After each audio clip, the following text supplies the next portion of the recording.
যুক্তরাজ্যের নির্বাচনে নিরঙ্কুশ জয়ের অন্যতম কারিগর লেবার পার্টির প্রধান কিয়ার স্টারমার পরিবারের প্রথম সদস্য হিসেবে বিশ্ববিদ্যালয়ের গণ্ডি পার হন তিনি। প্রথমে ছিলেন নামকরা একজন আইনজীবী, পরে নাম লেখান রাজনীতিতে। স্টারমারের আছে নাইটহুড খেতাবও। কিয়ার স্টারমার প্রায়ই বলে থাকেন তার শ্রমজীবী ব্যাকগ্রাউন্ড আছে বইকি। স্টারমারের বাবা একটি যন্ত্রপাতি কারখানায় কাজ করতেন আর মা ছিলেন একজন নার্স।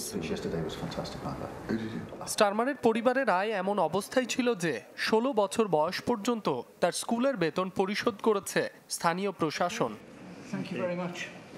তিনি তার পরিবারের প্রথম কেউ যে বিশ্ববিদ্যালয়ে পড়েছে। পড়াশোনা করেছেন আইনবিদ্যায়, প্রথমে লিডস ও পরে অক্সফোর্ডে। 1987-তে ব্যারিস্টার হয়ে মানবাধিকার আইনজীবী হিসেবে বেশ নাম কামান তিনি। বন্দীদের মৃত্যুদণ্ড ঠেকাতে সোচ্চার কণ্ঠ স্টারমারের। কিশোর বয়স থেকেই বামপন্থার দিকে ঝোঁক ছিল তার, তবে মূলধারার রাজনীতিতে যখন সম্পৃক্ত হন তার বয়স 50-এর বেশি। 2014 সালে নাইট উপাধি পাওয়া স্টারমার লেবার পার্টির হয়ে এমপি নির্বাচিত হন 2015 সালে।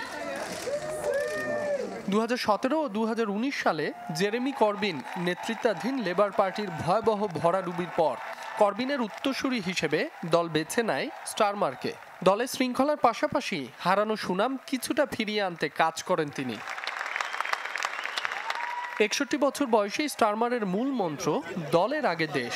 যুক্তরাজ্য ইউরোপীয় ইউনিয়ন থেকে বেরিয়ে যাক এর পক্ষপাতী ছিলেন না তিনি, যদিও ঘোষণা দিয়েছেন তার দল ক্ষমতায় এসে আবার ইউতে ঢোকার চেষ্টা করবে না। তবে বিতর্ক ও সমালোচনার সাথেও যুক্ত আছে হবু প্রধানমন্ত্রীর নাম। বিশেষ করে গাজায় তাৎক্ষণিক যুদ্ধবিরতির পক্ষে ছিলেন না স্টারমার। সে সময় ফিলিস্তিনপন্থীদের তোপের মুখে পড়তে হয় তাকে। পরে অবশ্য অবস্থান বদলান। এছাড়া যুক্তরাজ্যে বসবাসরত বাংলাদেশি অভিবাসীদের নিয়ে আপত্তিকর মন্তব্য করেও সমালোচনার মুখে পড়েন তিনি। মাসুম রাব্বি, চ্যানেল 24।